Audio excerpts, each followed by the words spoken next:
নাগিনের মতো লুক দেখেন, দেখলে বুঝতে পারবেন এটা হচ্ছে ভাই নাগিনের মুখ, এই দুটো হচ্ছে ভাই নাগিনের চোখ।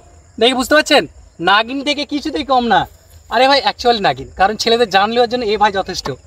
একটা ভাই 6 গিয়ারের সাথে, আর এটাই একটা আশ্চর্য বাইক যে 150 সিসির বাইক হওয়া সত্ত্বেও এটা 6টা গিয়ারের সাথে রয়েছে। তার যে ফিউল ট্যাঙ্কটা রয়েছে ভাই সেটা রয়েছে 10 লিটারের। তো 10 লিটারে আপনাকে হতাশ হওয়ার কোনো দরকার নাই, কারণ অন্য বাইকে 14 লিটারে যতটা যাবে এটা 10 লিটারে চলে যাবে, কারণ এটা তেল সার্ভিস 56-র ওপরে।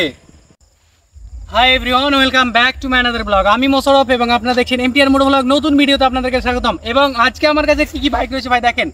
একটা রয়েছে ইয়ামাহার খুবই জনপ্রিয় বাইক, সেটা হচ্ছে ইয়ামাহা MT-15 V4 ভাই ভার্সন 4। তাছাড়া আরেকটি রয়েছে খুবই বাজাজের জনপ্রিয়, সেটি হচ্ছে ভাই বাজাজ পালসার N160।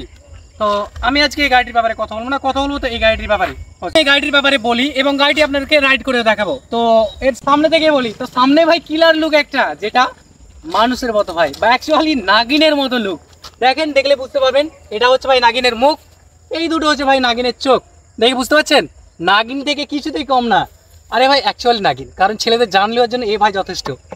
আর তাছাড়া এখানে একটা গার্ড রয়েছে যেটা খুবই মেটাল গার্ড, তো ওগুলোর ব্যাপারে যাচ্ছে না, যেহেতু ওটা মডিফাই করানো হয়েছে। এখানে ভাই যে ফাইবারটা পাচ্ছেন এটা খুবই হার্ড, পড়ে গেলে ভাঙার সম্ভাবনা খুবই কম। তাছাড়া যদি এই টায়ারের ব্যাপারে আসি, তো এখানে দেখেন এই টায়ারটা দেখতে পাচ্ছেন ভাই, টায়ারটা রয়েছে 100/80 সেকশনের টায়ার। এই যে ডিস্ক ব্রেক রয়েছে ভাই সেটা 300 mm এর। তাছাড়া এটা ডুয়াল চ্যানেল ABS আর ডুয়াল ডিস্ক ব্রেকের সাথে রয়েছে। এটা রয়েছে সাসপেনশন, যেটা জেনেন পুরনো। তাছাড়া এখানে যদি আসেন তো একটা কাউল পেয়ে যাবেন, যেটা বেড়ে থাকবে। এইদিকে আসি তো এখানে ভাই এখানে একটা ফাইবার রয়েছে ভাই, যেটা কার্বন ফাইবারের মতো, তবে কার্বন ফাইবার না, একটা প্রিমিয়াম প্লাস্টিক রয়েছে, যার কারণে আপনার ইঞ্জিনটা ঢেকে থাকবে, কোনো নোংরা হবে না। তাছাড়া ভাই এখানে দেখেন স্টিলের সাথে ভাই ব্র্যান্ড লোগোর নাম। তাছাড়া এখানে একবার MT-15 ভাই, আর এটা তো ইয়ামাহার লোগো রয়েছে।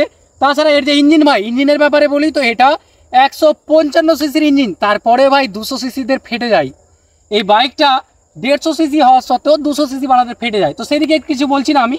এই গাড়িটা ভাই এটা ব্রেক, এটা ভাই ফুট রেস্ট, এটা একটা ফুট রেস্ট, আর এটা স্যালেন্সার ভাই। তো আমি একটু বড় স্যালেন্সারটা আপনাদের শোনাই। পেছনে এলে ভাই সিটটা খুবই ছোট, এটা খুব হতাশ হয়ে যাবেন। যারা নেবেন তো দেখেই নেবেন, সেটা বলার না।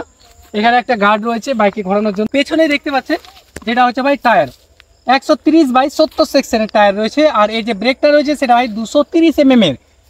তো এর পেছনে আসি, তাছাড়া এর পেছন তো সিট দেখতে পাচ্ছেন, এটা একটা ছোট সাইজের সিট রয়েছে। এটা ভাই নাম্বার প্লেট লাগানো, দুটো ভাই হ্যালোজিন ইন্ডিকেটার। এই যদি এই পাশে আসি তো এখানে একটা ভাই গার্ড পেয়ে যাবেন, টায়ার গার্ড বা সারি গার্ড যা বলবেন। এখানে দুটো হার্ড ভাই স্টিলনেসের ফুটরেস্ট রয়েছে, অন্য বাইকে স্টিলনেস থাকে না, তবে এটাতে স্টিলনেস। একটা ভাই 6 গিয়ারের সাথে, আর এটাই একটা আশ্চর্য বাইক যে 150 সিসির বাইক হওয়া সত্ত্বেও এটা 6টা গিয়ারের সাথে রয়েছে। তাছাড়া এর ওপরে যদি আসি তো এর সিট আর এগুলো ভাই সেম টু সেম, এত সুন্দর। এর সিটের কোয়ালিটিটাও মাস্ট রয়েছে। এর যে ফিউল ট্যাঙ্কটা রয়েছে ভাই সেটা রয়েছে 10 লিটারের। তো 10 লিটারে আপনাকে হতাশ হওয়ার কোনো দরকার নাই, কারণ অন্য বাইকে 14 লিটারে যতটা যাবে এটা 10 লিটারে চলে যাবে, কারণ এটা তেল সার্ভিস রয়েছে 56+ ভাই 56-র ওপরে। এর ব্যাপারে বলি তো এটা রয়েছে ফুললি ডিজিটাল মিটার, এখানে gear, odometer, speedometer, fuel tank, তাছাড়া এখানে টাইম, ডেট সব কিছু রয়েছে। তো এটা ভাই ফুললি ডিজিটালি। এখানে